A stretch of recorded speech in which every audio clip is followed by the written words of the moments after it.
Hello everyone, welcome to my channel social galaxy. तो इस video में मैं आपके लिए लेकर आई हूँ ऑफिसर रिक्रूटमेंट 2025 परमानेंट पोस्ट है। सैलरी बहुत अच्छी है। कोई भी ग्रेजुएट हो जिसके पास ग्रेजुएशन की डिग्री है वो यहाँ पर अप्लाई कर सकता है। और लेकिन मैं उससे पहले आपको बता दूँ कि अगर आप मेरे चैनल पर नए हैं तो मेरे चैनल को सब्सक्राइब कर सकते हैं, क्योंकि मेरा चैनल जो है वो किसी भी गवर्नमेंट या प्राइवेट जॉब से रिलेटेड इन्फॉर्मेशन प्रोवाइड करता है। तो अगर आप भी कोई गवर्नमेंट या प्राइवेट जॉब से रिलेटेड इन्फॉर्मेशन सर्च करते हैं, जॉब की वैकेंसीज वगैरह सर्च करते हैं तो आप मेरे चैनल को सब्सक्राइब कर सकते हैं। लाइक एंड शेयर ज़रूर करिएगा अगर वीडियो पसंद आई तो, अच्छी लगे तो। और इस वीडियो में हम पूरे डिटेल में देख लेते हैं। वीडियो पूरा एंड तक देखिएगा। मैं आपको बताऊँगी कि कैसे अप्लाई करना है, कौन कौन सी पोस्ट निकली हुई हैं और कहाँ पर ये वैकेंसी निकली हुई है। तो देखिए यहाँ देख लेते हैं वैकेंसी कौन कौन सी निकली हुई है। तो देखिए यहाँ पर है रिक्रूटमेंट ऑफ प्रोबेशनरी ऑफिसर, यानी कि प्रोबेशनरी ऑफिसर्स की जॉब निकली हुई है। स्टेट बैंक ऑफ इंडिया ने इनवाइट किया है एप्लीकेशन। और यहाँ पर मैंने आपको पहले ही बता दिया, यहाँ लिखा हुआ candidate are requested to apply online. तो जो भी लिंक यहाँ पर इन्होंने दिया है, वेबसाइट देख सकते हैं आप, यहाँ पर मेंशन है।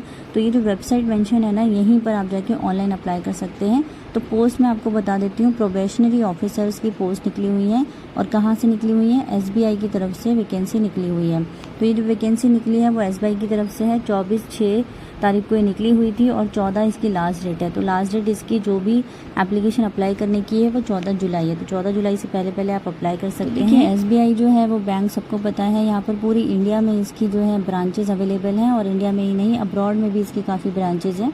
तो अगर आप इंटरेस्टेड हैं इस जॉब में, प्रोबेशनरी ऑफिसर, आप SBI के साथ काम करना चाहते हैं तो आप ज़रूर अप्लाई करिएगा। सैलरी बहुत अच्छी है यहाँ पर और जो वैकेंसी है वो भी काफ़ी अच्छी है। क्वालिफिकेशन इतनी ज़्यादा मांगी नहीं है। तो ये देखिए SBI की जो वेबसाइट है, आप ओपन करेंगे तो यहाँ पर उनका ये पेज खुलेगा। SBI का जो पेज खुलेगा उसमें आप देख सकते हैं सेंट्रल रिक्रूटमेंट निकली हुई है।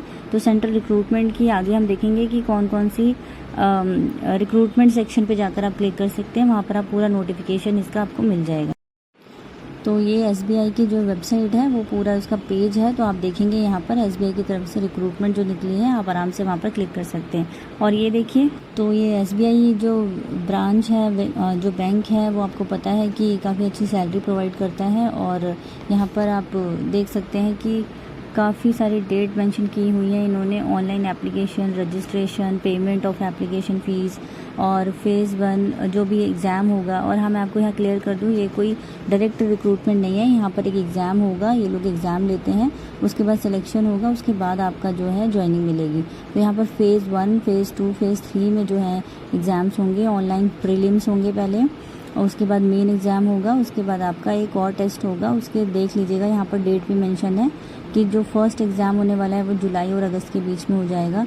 फिर जो सेकंड फेज़ वाला मेन एग्ज़ाम होगा वो आपका सितंबर के आसपास होगा। और लास्ट जो है अक्टूबर नवंबर में आपका फाइनल एक टेस्ट होगा।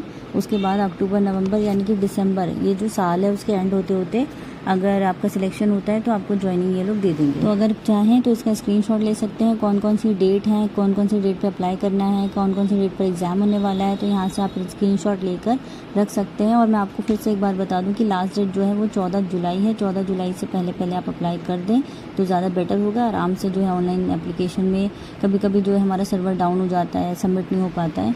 तो अगर आप 14 जुलाई से पहले पहले आराम से सबमिट करेंगे तो हो जाएगा। तो ये जो है आप स्क्रीनशॉट भी ले सकते हैं। टेंटेटिव जो स्केड्यूल्स हैं वो हैं इसके, यानी कि थोड़े चेंजेस ये लोग कर सकते हैं ऊपर नीचे। बाकी कोई अभी ये फाइनल डेट नहीं है कि इसी डेट पर आपका या इसी मंथ में आपका एग्ज़ाम होने वाला है। थोड़ा बहुत ये लोग चेंजेस कर सकते हैं। तो आगे देख लेते हैं और कौन सी डिटेल यहाँ पर मेंशन की हुई है। आगे देखते हैं, टेस्ट के बाद एक इंटरव्यू वगैरह भी होता है। वैसे इसमें इंटरव्यू वगैरह की भी डेट यहाँ पर मेंशन की होगी, क्योंकि SBI है या कोई भी बैंक है तो वहाँ पर जो है इंटरव्यू वगैरह भी मेंशन करते हैं। तो देखिए यहाँ पर भी इंटरव्यू होगा आपका। फेज़ 3 के बाद एक इंटरव्यू होगा। उसके बाद प्री एग्जामिनेशन ट्रेनिंग होगी SC ST OBC और PWD की कैंडिडेट्स के लिए।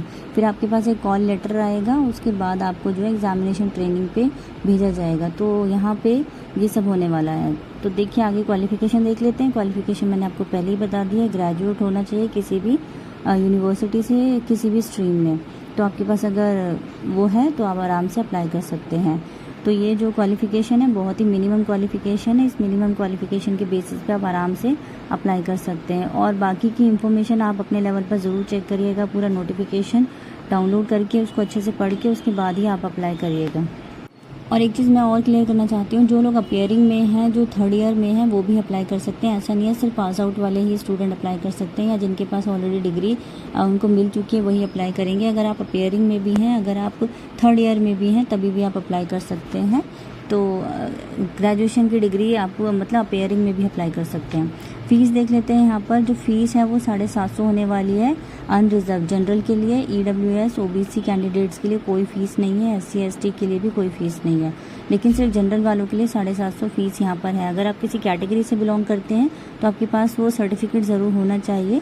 जिस भी कैटेगरी से आप बिलोंग करते हैं उसके बेसिस पे जो है आपकी फ़ीस भी नहीं लगेगी, और बाद में आपको थोड़ा सा जो रिलैक्सेशन मिलता है वो आराम से मिल जाएगा। तो देखिए, रिलैक्सेशन तो आप सबको पता है कि कितना कितना मिलता है, फिर भी आप उसके नोटिफिकेशन में आप चेक कर सकते हैं। यहाँ पर भी आप देख सकते हैं रिलैक्सेशन 3 साल का, 5 साल का, 10 साल का, जो भी है आप उसमें नोटिफिकेशन चेक करेंगे तो आराम से मिल सकती है। एज लिमिट यहाँ पर 30 ईयर से ज़्यादा नहीं होना चाहिए। 21 जो है मिनिमम ईयर है, 21 साल से लेकर 30 साल के लोग यहाँ पर अप्लाई कर सकते हैं। और 1 यानी कि 1 अप्रैल तक आपकी 30 ईयर तक कंप्लीट होनी चाहिए, इससे ज़्यादा नहीं। तो ये कैटेगरीज हो गई हैं, एक बार आप चेक कर लीजिएगा। उसके बाद हम देख लेते हैं अप्लाई कैसे करना है। देखिए, यहाँ पर इन्होंने मेंशन किया है कि candidate should have valid email ID. आपके पास अपनी एक वैलिड ईमेल आईडी होनी चाहिए, और मोबाइल नंबर आपका जो है वो होना चाहिए, क्योंकि जो भी डिक्लेरेशन होगा वो आपकी वैलिड जो भी ईमेल आईडी होगी आपके पास वहाँ पर भेजा जाएगा। इसलिए आपके पास एक जेन्युइन जो है मेल आईडी होनी चाहिए, कोई फेक मेल आईडी नहीं। ऑनलाइन ही अप्लाई करना है 24 से लेकर 14 जुलाई तक। फिर उसके बाद क्या होगा, यहाँ पर गाइडलाइंस लिखी हुई है कि कैसे अप्लाई करेंगे आप। इसकी बैंक की वेबसाइट पर जाएंगे, करियर वाले ऑप्शन पे जाएंगे, वहाँ पर आपको ये नोटिफिकेशन मिलेगा, और वहाँ जाके आप जो है रिक्रूटमेंट वाला of probationary officer in state bank of India वाला क्लिक करेंगे तो आपका पूरा नोटिफिकेशन खुलेगा। उसके बाद देखिए फॉर्म फिल करेंगे। फॉर्म फिल करने के बाद और देखिए लेफ्ट हैंड थंब इम्प्रेशन भी लगाना होगा। आपको पूरा फॉर्म फिल करना पड़ेगा इस वेबसाइट पे जाने के बाद। इस वेबसाइट पे जाने के बाद आपको जो फॉर्म मिलेगा वो अच्छे से फिल करना है, चेक करना है, रीचेक करना है एक बार और सारी इन्फॉर्मेशन चेक करने के बाद आप अपना जो भी इम्प्रेशन वगैरह ये लोग मांग रहे हैं, सिग्नेचर मांग रहे हैं, जो भी ये डॉक्यूमेंट अटैच करने के लिए बोल रहे हैं वो सब आपको करना है, और आपको एक बार रीचेक करना है। सबमिट करने से पहले आप रीचेक ज़रूर करिएगा, क्योंकि कई बार गलत इन्फॉर्मेशन बाई मिस्टेक जो है स्पेलिंग कुछ चेंज हो जाती है, गलती से हम फिल कर देते हैं।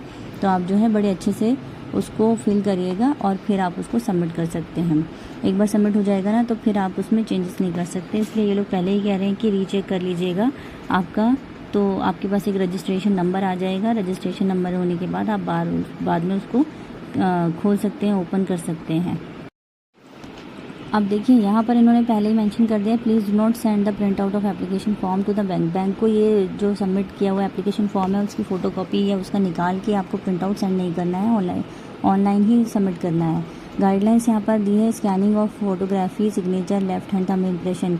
कैसे आपको थंब इम्प्रेशन लेना है, सिग्नेचर करने हैं, फोटोग्राफ करना है, कौन सा बैकग्राउंड होना चाहिए, कौन सा कलर होना चाहिए सिग्नेचर का, पेन का, तो वो सब यहाँ पर मेंशन किया हुआ है। आप ठीक से ज़रूर पढ़िएगा इसको। उसके बाद देख लेते हैं प्रूफ ऑफ आइडेंटिटी जो आपको सबमिट करनी है at the time of examination. आपको कौन कौन से लेके जाने हैं वो देख लीजिएगा। बायोमेट्रिक वेरिफिकेशन होगा, बायोमेट्रिक में आपको क्या क्या यूज़ करना है, कैसे कैसे यूज़ करना है, वो यहाँ पर सारा चीज़ें मेंशन की हुई हैं। तो देखिए प्रूफ ऑफ आइडेंटिटी में आपको जो है पासपोर्ट हो गया, आपका पैन कार्ड हो गया, आधार कार्ड हो गया, ड्राइविंग लाइसेंस हो गया, ये सब होते हैं।